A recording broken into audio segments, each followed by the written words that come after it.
So hello good morning guys. आज हम पढ़ने जा रहे हैं फोटोसिंथेसिस के बारे में। So let's start with the basics. सबसे पहले व्हाट इज फोटोसिंथेसिस। फोटोसिंथेसिस दो वर्ड से मिलकर बना। पहला है फोटो, दूसरा है synthesis. Photo plus synthesis. Photo का क्या मतलब होता है? फोटो का मतलब होता है कि लाइट। सिंथेसिस का मतलब होता है किसी चीज को बनाना। तो लाइट की प्रेजेंस में किसी चीज की सिंथेसिस करना इज नोन एज फोटोसिंथेसिस। ठीक है। अब हम इसकी बेसिक डेफिनेशंस पढ़ेंगे। डेफिनेशन क्या होती है?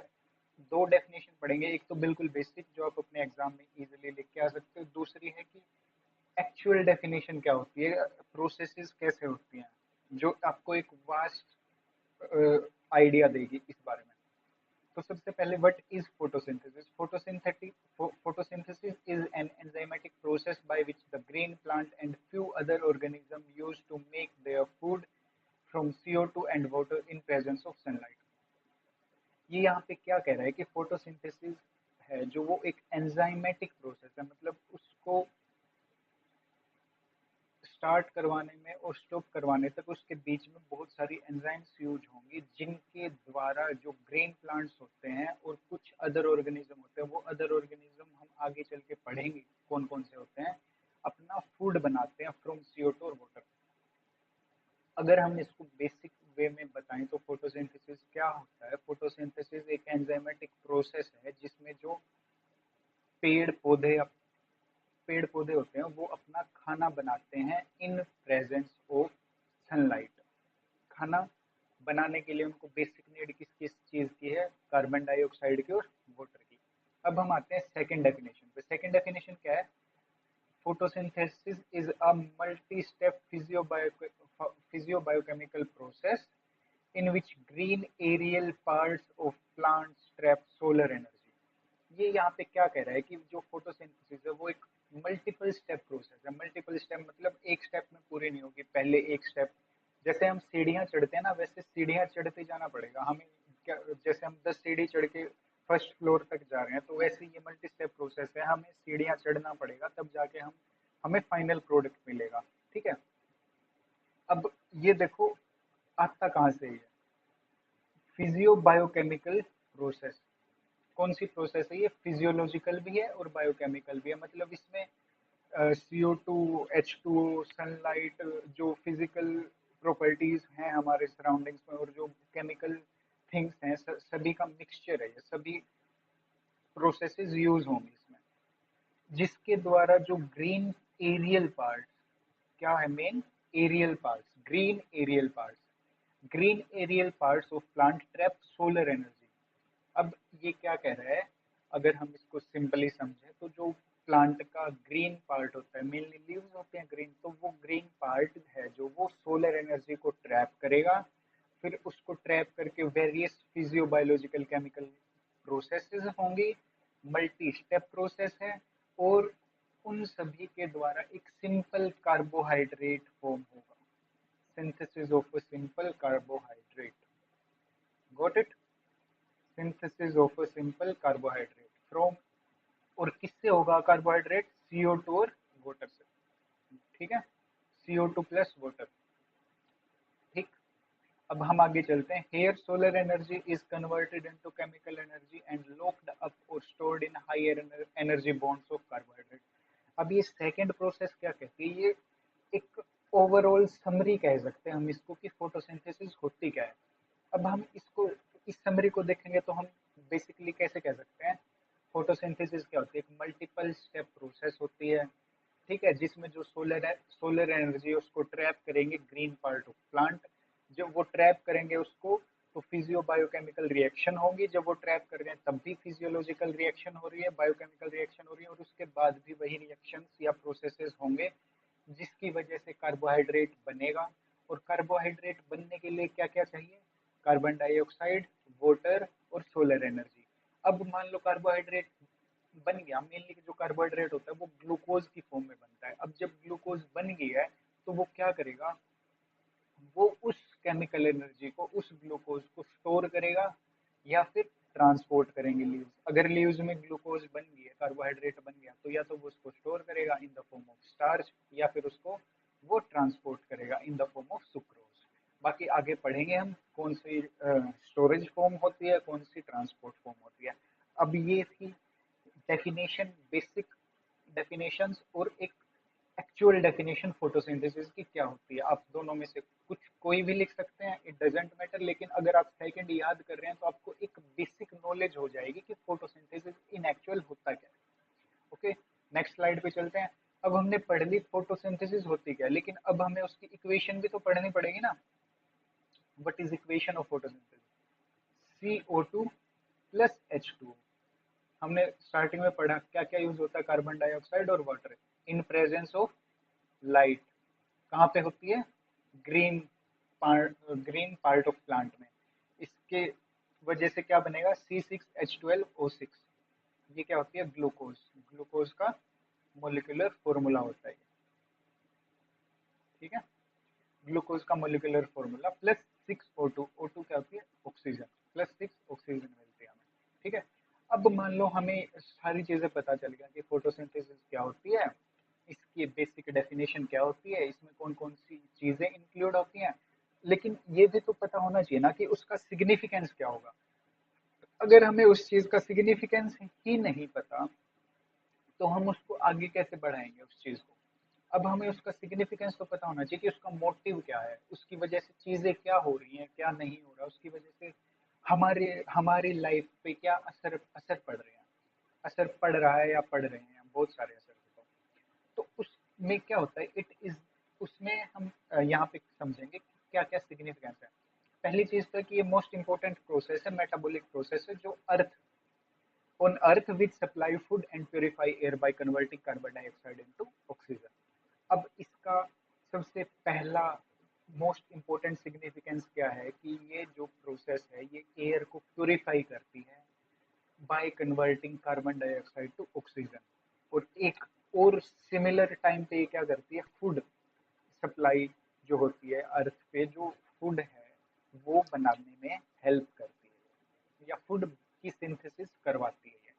तो सबसे पहले ये हो गया, उसके बाद फूड सिंथेसिस करवाती है, प्योरिफिकेशन ऑफ एनवायरनमेंट करवाएगी। अगर जो फाउल एयर है CO2 है उसको अगर O2 में कन्वर्ट कर रही है, और हमें O2 नेसेसरी है अपनी लाइफ स्टाइल, अपनी लाइफ मेंटेन करने के लिए, इन बेसिक हम बोल सकते हैं जीने के लिए ऑक्सीजन जरूरी है, जो हमें प्लांट्स प्रोवाइड करते हैं, या फिर जो भी चीज़ फोटोसिंथेसिस करती है, प्लांट्स हो गए, एल्गी होगी, ये सारी चीज़ें हमें हेल्प करते हैं प्योरिफिकेशन ऑफ एनवायरनमेंट में। बाई प्रोडक्ट्स मिलते हैं, vitamin, fibres, oils, proteins etcetera indirectly derive होते हैं। मतलब फोटोसिंथेसिस के बाद एक और प्रोसेस होगी, रेस्पिरेशन। रेस्पिरेशन के बाद हमें ETC में जाएंगे, एनर्जी बनेगी, फ्रूट्स बनेंगे। आगे जैसे जैसे हम आगे बढ़ेंगे हर चीज़ हम पढ़ते जाएंगे, तो हम ये पढ़ेंगे कि जो बेसिक स्टेपिंग स्टोन है ना वो फोटोसिंथेसिस है। उसके बाद जितने भी प्रोसेसेस होते हैं उसके बाय प्रोडक्ट्स भी हमें मिलते हैं फोटोसिंथेसिस के। दूसरा नेचुरल बैलेंस मेंटेन करती है O2 और CO2 का। Got it? ठीक है। अब आगे चलेंगे हम, आगे हम पढ़ेंगे कि कौन कौन से एक्सपेरिमेंट हुए थे पुराने टाइम से लेके अब तक, जिससे हमें पता चला कि फोटोसिंथेसिस होती क्या है, कैसे होती है, क्यों होती है, सारी चीजें हमें पता चली with the help of experiment. तो सबसे पहला एक्सपेरिमेंट था प्रिस्टले का एक्सपेरिमेंट। अब हम प्रिस्टले के एक्सपेरिमेंट को नोट इम्पोर्टेंट क्यों मानते हैं, क्योंकि ये बेसिक एक्सपेरिमेंट था जो वर्ल्ड वाइड रिकॉग्नाइज किया गया था कि हाँ ऐसा कुछ होता है। और उन्होंने जो एक्सपेरिमेंट किया था उसका उनके पास एक्चुअल प्रूफ भी था, जो उन्होंने कंक्लूजन निकाले थे उन्होंने वो कंक्लूजन अपने एक्सपेरिमेंट के थ्रू प्रूफ भी करे थे। ठीक है। अब हम आपको हर एक्सपेरिमेंट के साथ उसकी पिक्चर मिल जाएगी ताकि आप इजीली समझ पाए उसको। अलग अलग पॉइंट में एक एक पॉइंट के हिसाब से अलग करके दिया गया आपको, बस आपको इजीली रीड करना है हर चीज को। अगर आप एक बार समझ लेंगे उस चीज को तो फिर आप भूलेंगे नहीं, क्योंकि बहुत इजी वे में समझाया गया इन चीजों को। देखो सबसे पहले प्रिस्टले ने क्या किया, 1770 में उन्होंने अपना एक्सपेरिमेंट परफॉर्म किया था। ठीक है। आपको एक बात याद रखनी है कि ऑक्सीजन ऑक्सीजन की डिस्कवरी जो हुई थी वो 1774 में हुई थी। और प्रिस्टले ने अपना जो एक्सपेरिमेंट है वो 1770 में कंक्लूड किया था उस टाइम पे। लेकिन ऑक्सीजन की डिस्कवरी भी उन्होंने ही करी थी 1774 में। ठीक है, अब हम इन पिक्चर्स को देखेंगे कि ये जो चार पिक्चर्स हमें दिखाई गई हैं ये क्या समझा रही है हमें, क्या बताना चाहती है हमें। ठीक है, अब जो पहली पिक्चर है उसमें हमें क्या क्या दिख रहा है, एक माउस, एक कैंडल और एक जार। ये जो जार है इसकी एक खासियत है कि ये एयर टाइट है, मतलब इसके एयर इसको क्रॉस, इसके अंदर जितनी एयर है बस उतनी ही रहेगी, अगर हम इसको रख देंगे तो इससे ज्यादा नहीं हो सकती। ठीक है, अब देखो,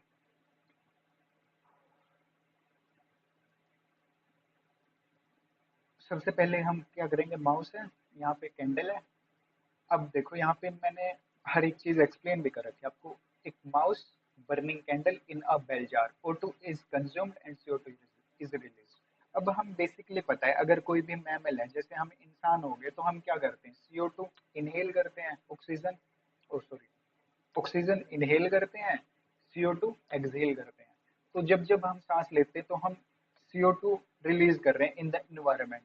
अब जो कैंडल है जब वो बर्न होती है, वो उसको भी ऑक्सीजन नीडेड होती है बर्न होने के लिए, लेकिन वो जब बर्न हो रही होती है तो वो भी CO2 ही रिलीज करती है। तो इसकी वजह से क्या हुआ, इसके अंदर जो जार है इसके अंदर तो एक स्पेसिफिक अमाउंट में ही ऑक्सीजन प्रेजेंट होगी, जैसे बस ये इतने से मोलिक्यूल ऑक्सीजन के प्रेजेंट हैं। बाकी सारे, बाकी जितनी भी चीजें हैं वो सारी क्या है, मान लो ये रिलीज कर रहे हैं, CO2 रिलीज कर रहे हैं, एक कंज्यूम भी तो करेंगे CO2 को। एक टाइम ऐसा आएगा जहाँ पे ये जो CO2 है ये पूरे उसमें भर जाएगी इसमें।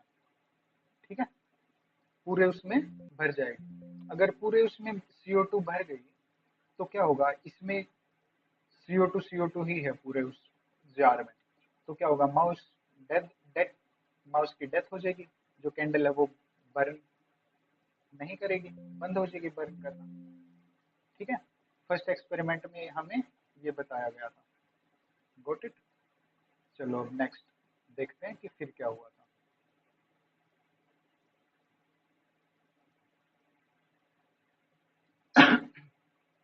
अब देखो नेक्स्ट क्या हुआ था, in figure C and D. अब हमने क्या किया, जब उन्होंने फर्स्ट एक्सपेरिमेंट किया तो उन्होंने देखा कि जो माउस है और जो कैंडल है वो मर गई, सॉरी कैंडल बुझ गई और माउस है जो उसकी डेथ हो गई। अब नेक्स्ट चीज हम क्या कर रहे हैं यहाँ पे, हम उन्होंने सेकंड एक्सपेरिमेंट किया जिसमें उन्होंने एक मिंट का प्लांट और रख दिया यहाँ पे। अब जब उन्होंने मिंट का प्लांट रखा तो मिंट के प्लांट की वजह से हुआ क्या कि जब time lapse same time pass हुआ, मान लो ये 1 आवर में हो रही थी प्रोसेस, ठीक है, तो इन्होंने इसको भी 1 घंटा ही दिया, लेकिन 1 घंटे बाद इस टाइम पे क्या मिला यहाँ पे, कि जो माउस है वो भी जिंदा है, जो कैंडल है वो भी बर्न कर रही है। तो इसके पीछे उन्होंने क्या कंक्लूजन दिया कि जो मिंट का प्लांट है ना, जो मिंट प्लांट है इसमें जो मिंट प्लांट है इसने जो फाउल एयर जो माउस और कैंडल बर्न होने की वजह से रिलीज हो रही थी उसको अपने अंदर सोखा, और जो डैमेज्ड एयर थी उसको अपने अंदर सोखा, और जो एक प्योरीफाइड फॉर्म ऑफ एयर थी उसको बाहर निकाल दिया। याद रखना उस टाइम पे ऑक्सीजन डिस्कवर नहीं हुई थी, जिसकी वजह से उस टाइम पे जो प्रिस्टले थे उन्होंने कहा कि फाउल एयर और प्योरीफाइड एयर, दो टर्म यूज करी थी उन्होंने। ठीक है, अब इसमें वही है, damage the air while plant fix the air. ठीक है, माउस की ब्रीदिंग करना और बर्निंग ऑफ कैंडल एयर को डैमेज करेंगे, जबकि प्लांट क्या करेगा, एयर को फिक्स करेगा। Let's move on the next slide. Next slide कहती है सिमिलरली जैन इंजन हाउस थे, उन्होंने भी एक सिमिलर एक्सपेरिमेंट परफॉर्म किया था प्रिस्टले के जैसे, लेकिन उन्होंने क्या किया था, अपने एक्सपेरिमेंट को दो कंडीशन प्रोवाइड कर दी थी। जैसे प्रिस्टले ने तो जब अपना एक्सपेरिमेंट किया था तो उन्होंने लाइट कंडीशंस में वो एक्सपेरिमेंट किया था, लेकिन जब जैन इंजन हाउस ने अपना एक्सपेरिमेंट किया तो उन्होंने दो कंडीशन रख दी। कौन कौन सी, पहली तो थी कि डार्क, पहली तो थी कि डार्क में रख दिया उन्होंने एक प्लांट को, दूसरा प्लांट उन्होंने सनलाइट में रख दिया। ठीक है, अब उन्होंने क्या किया, उन्होंने पहले तो रख दिया जो प्लांट था अगर वो सनलाइट में रखा है तो उन्होंने क्या ऑब्जर्व किया उस चीज पे कि जो प्लांट सनलाइट में रखा है ना तो वो बबल्स प्रोड्यूस कर रहा है। ये बबल्स दिख रहे हैं आपको छोटे छोटे से, ये बबल्स प्रोड्यूस कर रहा है वो प्लांट। और अगर इसमें नहीं दिख रहा तो देखो इसमें, ये देखो ये बबल्स यहाँ पे बन रहे हैं, ये सन है, सन, प्लांट, ये पोन्ड वीट, यहाँ पे पोन्ड वीट, वाटर, तो बबल्स बन रहे हैं और ऑक्सीजन ऊपर बन रही है, जिस जो बबल्स हैं वो ऑक्सीजन के बबल्स हैं। ठीक है, इन्होंने ये चीज प्रूव करी थी। अब हम देख लेते हैं कि हमने यहाँ पे लिखा क्या है। हर एक चीज आपको लिखे मिलेगी जो जो बता रहा हूँ मैं। ठीक है,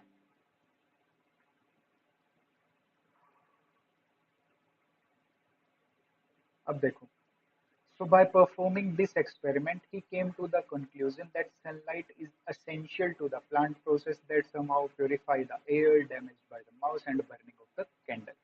ये चीज मैंने आपको बता दी। अब आगे ये क्या कह रहा है, similarly he perform the experiment with N aquatic plant with in which he concludes, conclusion क्या था उसका, that small bubbles were formed around the green part of plant when they are exposed to sunlight।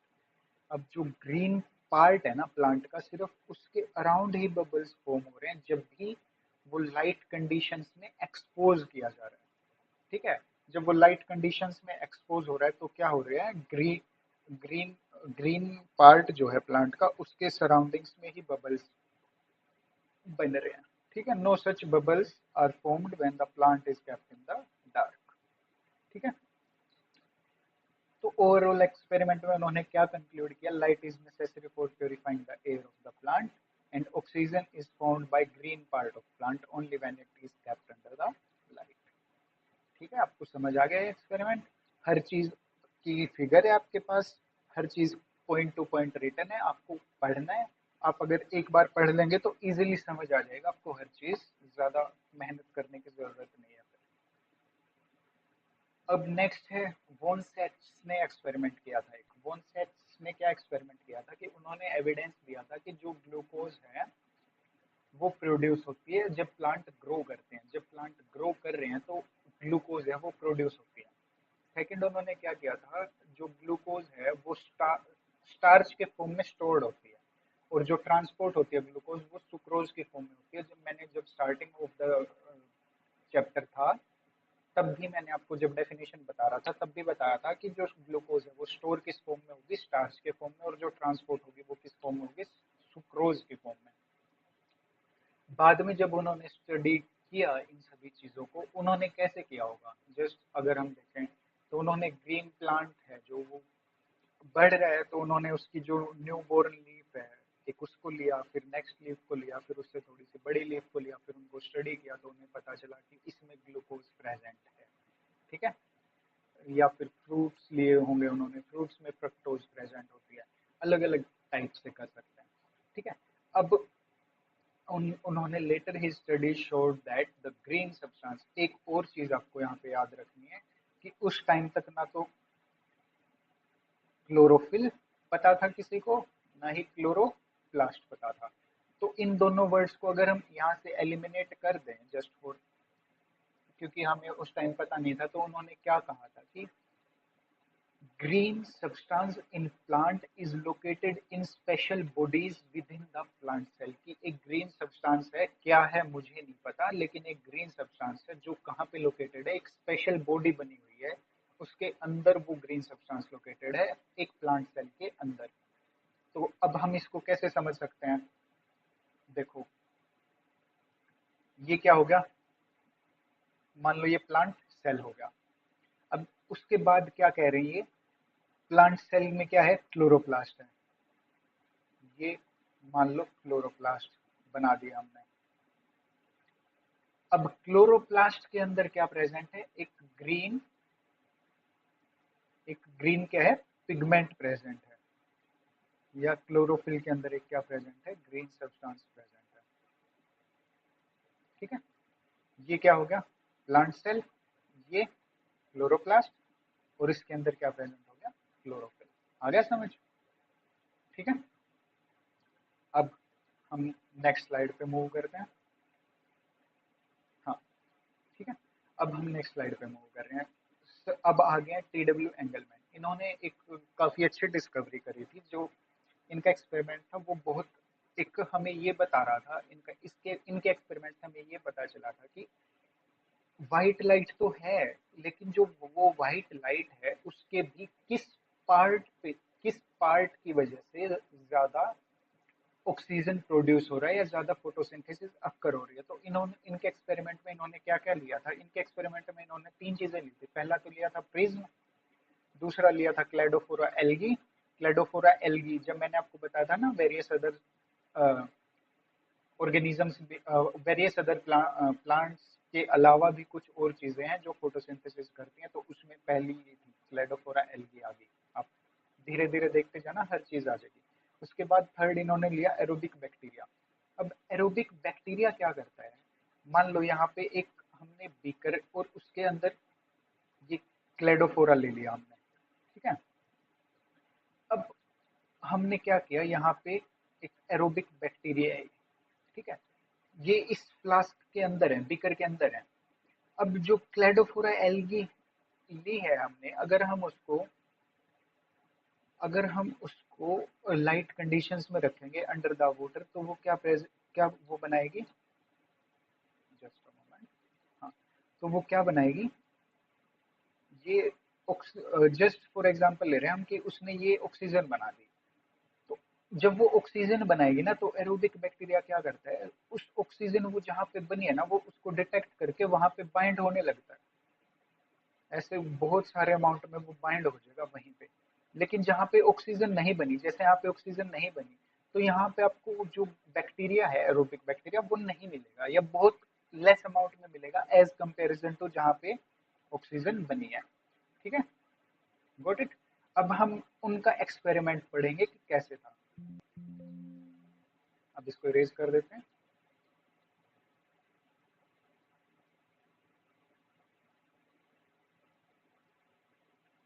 Okay, now let's start.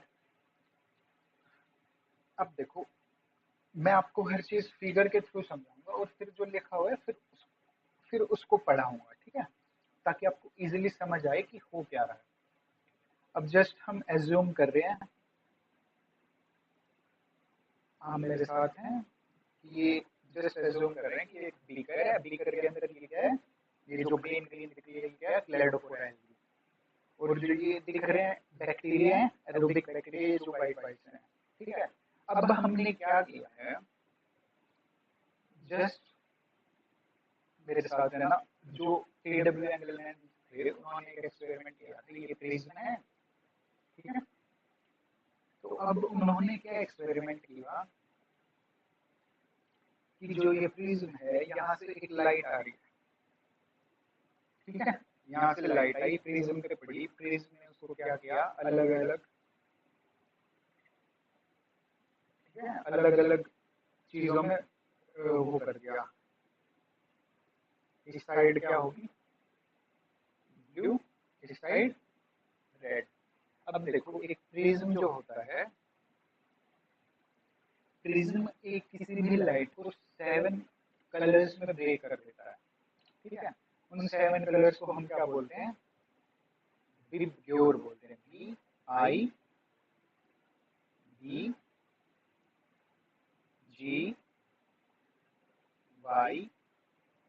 VIBGYO और R। V से वोयलेट, I से Indigo, B से blue, G से green, Y से yellow, O से orange और R से red. अब हम यहाँ पे भी देखेंगे वोयलेट, इंडिगो और ब्लू, वो कहाँ पे दिख रहे हैं हमें, यहाँ पे दिख रहे हैं। उसके बाद ग्रीन, येलो, ऑरेंज, यहाँ से देखो ग्रीन, येलो और ऑरेंज, ये दिख रहे हैं हमें। उसके बाद रेड, ठीक है, ये सारी चीजें दिख रही है हमें। आ गया ना समझ कि विबग्योर क्या होता है। अब देखो, जब इस प्रिज्म पे जब लाइट पड़ी, तो एक साइड विबग्योर बन गया, डिफरेंट कलर्स में टूट गई वो लाइट। तो अब जब इस प्रिज्म से वो लाइट निकल रही है, तो वो 7 डिफरेंट कलर्स में निकल रही है। तो अब इन्होंने जब एक्सपेरिमेंट किया, तो इन 7 डिफरेंट कलर्स में उन्हें पता चला कि जब हम इसको क्लेडोफोरा को रखे हैं और उस पर एक प्रिज्म के थ्रू लाइट डाल रहे हैं ना, तो एक तो जो रेड एरिया है उसमें और एक जो ब्लू एरिया है उसमें सबसे ज्यादा बैक्टीरिया, एरोबिक बैक्टीरिया एक्यूमुलेट हुए हैं। ठीक है, इनका एक्सपेरिमेंट से हमें क्या पता चला कि जब हम प्रिज्म के थ्रू एक लाइट को पास करके 7 डिफरेंट कलर्स में तोड़ रहे हैं और उसके नीचे हमने यहाँ पे क्लेडोफोरा रखी हुई है, तो जो एरोबिक बैक्टीरिया प्रेजेंट थे उस सॉल्यूशन में, तो वो एरोबिक बैक्टीरिया कहाँ मूव करने लग गए, एक तो ब्लू ब्लू की तरफ और एक रेड कलर जहाँ पे जा रहा है उसकी तरफ ज्यादा मूव करने लग गए। तो इस चीज से हमें क्या शो हुआ कि स्पेसिफिकली व्हाइट लाइट में भी जो रेड रीजन है लाइट का और जो ब्लू रीजन है वो फोटोसिंथेसिस में ज्यादा हेल्प करता है as comparison to other region. ठीक है, आगे ये चीज समझ। अब जो लिख रखा है उसको पढ़ ले, इसको इरेज कर देते हैं और जो लिख रखा है उसको पढ़ते हैं। ओके, देखो process, he take the algae in a beaker and place it within the beaker। उन्होंने एक एल्गी ली, उसको एक बीकर में रख दिया। नाउ उन्होंने एक प्रिज्म लिया, सोर्स ऑफ लाइट के आगे रख दिया उसको, जब वो सोर्स ऑफ लाइट उस पर पड़ा तो वो विबग्योर कलर्स में स्कैटर होगी लाइट। ठीक है, उसके बाद जो बैक्टीरिया थे, जब वो स्कैटर हुई लाइट, तो जो वो बैक्टीरिया क्या करने लगे, start moving toward the region having oxygen production and accumulate in the region of more oxygen. जहाँ पे ज्यादा ऑक्सीजन थे वहां पे वो एक्यूमुलेट हो गए। अब ऑब्जर्वेशन क्या मिली हमें, जो बैक्टीरिया थे वो एक तो रेड रीजन में, जैसे मैंने आपको यहाँ पे बताया था, दूसरा ब्लू रीजन में, जैसे मैंने आपको यहाँ बताया था, एक्यूमुलेट हुए वो सबसे ज्यादा। ठीक है, तो अब इनका एक मेन कंक्लूजन क्या था कि जिस रीजन में बैक्टीरिया एक्यूमुलेट हो रहे हैं ना, वही रीजन है जहाँ पे क्लोरोफिल ए और क्लोरोफिल बी जो पिगमेंट्स हैं वो सबसे ज्यादा एब्जॉर्प्शन शो करते हैं। हम वो इस ग्राफ से देखेंगे। देखो ये आपको क्लोरोफिल बी दिख रहा है, ग्रीन, ग्रीन से डिनोट, जो येलो है वो क्या, कैरोटिनॉइड्स, और जो क्लोरोफिल ए वो किससे डिनोट हो रहा है, स्काई ब्लू लाइन से। अब देखो यहाँ से जो अगर हम क्लोरोफिल ए की बात करें तो वो यहाँ से चली, एक बार पीक आया, फिर डाउन, फिर ऐसे ऐसे आगे बिल्कुल, फिर दोबारा उसका एक और पीक आया यहाँ पे। ये क्या है, क्लोरोफिल बी। ठीक है, अब हम क्लोरोफिल बी और क्लोरोफिल ए को मार्क कर रहे हैं सिर्फ। ठीक है, ये मैंने क्लोरोफिल बी को मार्क कर दिया और एक हम मार्क कर देते हैं क्लोरोफिल ए को। ठीक है, एक ये मार्क कर दी हमने क्लोरोफिल ए। ठीक है, अब आप ध्यान से देखो, अगर हम यहाँ पे कैरोटिनॉइड्स को मार्क करते हैं तो ये कैरोटिनॉइड्स है, सिर्फ इतना हिस्सा यहाँ तक। ठीक है, देखने का होगा शायद, दूसरे कलर से मार्क कर देते हैं, ये कैरोटिनॉइड्स है। अब देखो जो क्लोरोफिल ए और क्लोरोफिल बी है, वो एक तो पीक यहाँ पे शो कर रही है और दूसरा पीक दोनों यहाँ पे शो कर रही है। ठीक है, थोड़ा सा वो हो गया कंफ्यूजन। हाँ अब ठीक है, अब देखो दो अलग अलग जगह पे पीक शो हो रहे हैं। अगर आप ध्यान से देखेंगे तो क्लोरोफिल बी यहाँ पे, फिर दोबारा यहाँ पे क्लोरोफिल ए, एक बार पीक यहाँ पे, देखो ये रहा ये वाला पीक, और फिर दूसरा पीक यहाँ पे। लेकिन कैरोटिनॉइड्स को देखेंगे तो सिर्फ वो एक पीक शो कर रहा है यहाँ पे। तो इस चीज से क्या पता चलता है कि जो क्लोरोफिल ए और क्लोरोफिल बी है वो दो जगह एब्जॉर्ब हो रही है। एब्जॉर्प्शन लाइट है उनकी, वो है जो दो जगह से वो एब्जॉर्ब कर सकते हैं लाइट को, दो वेवलेंथ की लाइट को वो एब्जॉर्ब कर रही है। ठीक है, पहला तो वो रेड रीजन की जो वेवलेंथ है उसको एब्जॉर्ब कर रही है, दूसरा वो जो ब्लू रीजन की वेवलेंथ है उसको एब्जॉर्ब कर रही है। तो सबसे पहले कौन सी आएगी, ब्लू रीजन की वेवलेंथ 400 से 500 नैनोमीटर, फिर 600 से 700 नैनोमीटर को भी एब्जॉर्ब कर रही है। तो इस चीज से हमें क्या बताया था टी डब्ल्यू एंगलमैन ने, टी डब्ल्यू एंगलमैन ने कहा था कि first action spectrum of photosynthesis describe किया था उन्होंने, जो क्लोजली रिजेंबल करता है absorption spectra of chlorophyll A और क्लोरोफिल बी के। इससे हमें क्या पता चला कि जो क्लोरोफिल ए और क्लोरोफिल बी है ना, वो ही मेनली सनलाइट को अपने अंदर एब्जॉर्ब करती हैं, जिसकी वजह से हमें फोटोसिंथेसिस का एक्शन स्पेक्ट्रम देखने को मिलता है। ठीक है,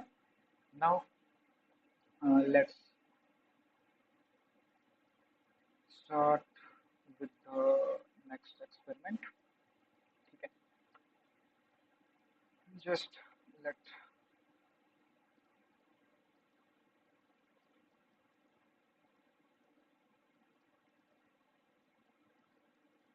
तो अब हम स्टार्ट करते हैं नेक्स्ट उसके थ्रू।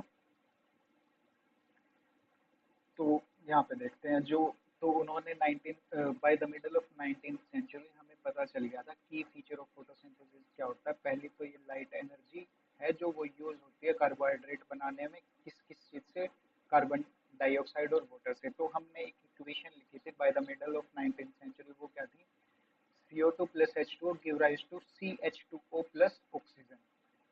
ठीक है, ये हमने इक्वेशन बनाई थी। जो CH2O था वो फर्दर जुड़ के C6H12O6 यानी ग्लूकोज बनाएगा।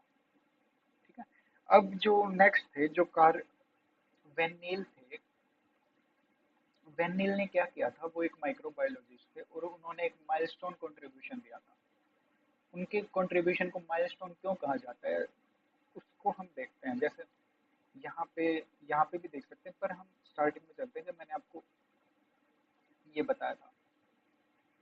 इस फॉर्मूला में हमारे पास क्या है, एक तो ऑक्सीजन यहाँ से आ सकती है, एक ऑक्सीजन यहाँ से आ सकती है। तो जो ये ऑक्सीजन बनी है, ये ऑक्सीजन कहाँ से आई है, हम बता सकते हैं अभी ये ऑक्सीजन CO2 से आई है या ये ऑक्सीजन H2O से आई है, कहाँ से आई है हमें नहीं पता। तो जो वेन नील थे उन्होंने क्या किया, उन्होंने एक एक्सपेरिमेंट किया जिससे हमें ये पता चल सके कि वो ऑक्सीजन आई कहाँ से है। ठीक है, तो उन्होंने क्या किया, उन्होंने purple and green sulphur bacteria को यूज किया। यहाँ पे देखो जो फर्स्ट स्लाइड थी उसमें मैंने आपको क्या बताया था, green plants and few other organism. फिर हमने क्या पढ़ा, पहला ऑर्गेनिज्म कौन सा पढ़ा था हमने, ऑर्गेनिजम्स बोल लो उनको या एल्गी बोल लो, पहले क्या पढ़ी थी, क्लेडोफोरा एल्गी। उसके बाद क्या पढ़ा हमने, purple purple and green sulphur bacteria. ये क्या करता था, ये भी फोटोसिंथेसिस में हेल्प करता था। ये क्या था, फोटो ऑटोट्रोफिक ऑर्गेनिज्म था ये, फोटो ऑटोट्रोफिक। हम बताएंगे हर चीज का मीनिंग क्या होता है। अब उन्होंने क्या किया, तो ये अगर जो ये बैक्टीरिया था, ये जो था ये H2O की जगह H2S रिलीज करता है। मतलब सॉरी, रिलीज नहीं करता, यूज करता है। जैसे हमने यहाँ पे देखा तो CO2 और H2O को कौन यूज कर रहा है, एक प्लांट है जो कार्बन डाइऑक्साइड और वाटर को यूज कर रहा है, यूटिलाइज कर रहा है। यहाँ पे जो ये purple and green sulphur bacteria वो वाटर की जगह H2S को यूज कर रहा है। ठीक है, सल्फर हाइड्रो H2S को यूज कर रहा है वो। ठीक है, H2S में जब CO2 मिलेगा तो क्या क्या बना तब, in the presence of light दो मॉलिक्यूल ऑफ सल्फर बने, CH2O बना और H2O। अब इसी चीज को हम ऊपर वाले से कंपेयर करें तो हमें क्या दिखता है, CH2O सेम बना, लेकिन यहाँ पे ऑक्सीजन की जगह क्या बना, सल्फर बना। तो हम इस चीज से क्या कंक्लूड कर सकते हैं कि जो ऑक्सीजन आ रही थी वो वाटर की ऑक्सीजन थी। किसकी ऑक्सीजन थी, वाटर की ऑक्सीजन थी, ना कि कार्बन डाइऑक्साइड वाली ऑक्सीजन। क्योंकि यहाँ पे जब हमने H2S यूज किया तो वो H2S का जो S है वो यूज हुआ। ठीक है,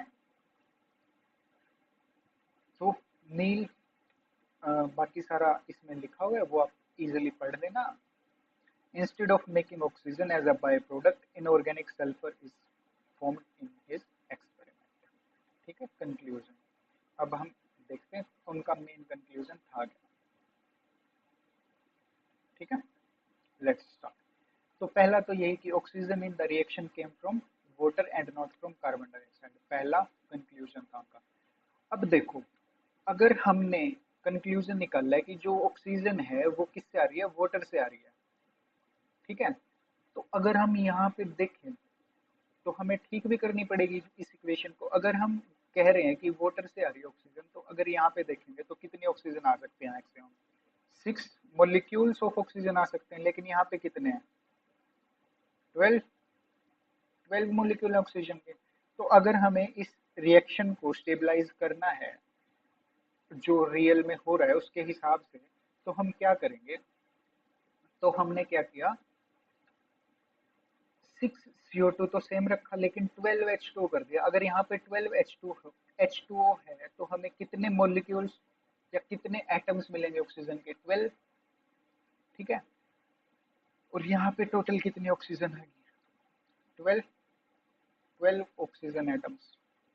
ठीक है, तो अब जो आज के दिन पे या आज प्रेजेंट टाइम पे जो हम पढ़ते हैं कि कितनी ऑक्सीजन है, सॉरी, जो करेक्ट रिएक्शन आज के टाइम पे हम पढ़ते हैं वो कौन सी है, वो है ये 6 CO2 plus 12 H2O give rise to C6H12O6 plus 6 H2O plus 6 oxygen. ठीक है, आगे समझ।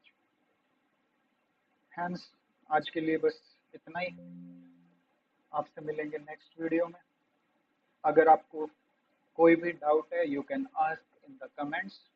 एंड प्लीज़ अगर आपको ये वीडियोस या ये लेक्चर्स अच्छे लग रहे हैं तो प्लीज़ चैनल को सब्सक्राइब कर लीजिए for further videos. And thanks for watching. खुदा हाफिज। आप सभी का दिन शुभ हो। धन्यवाद।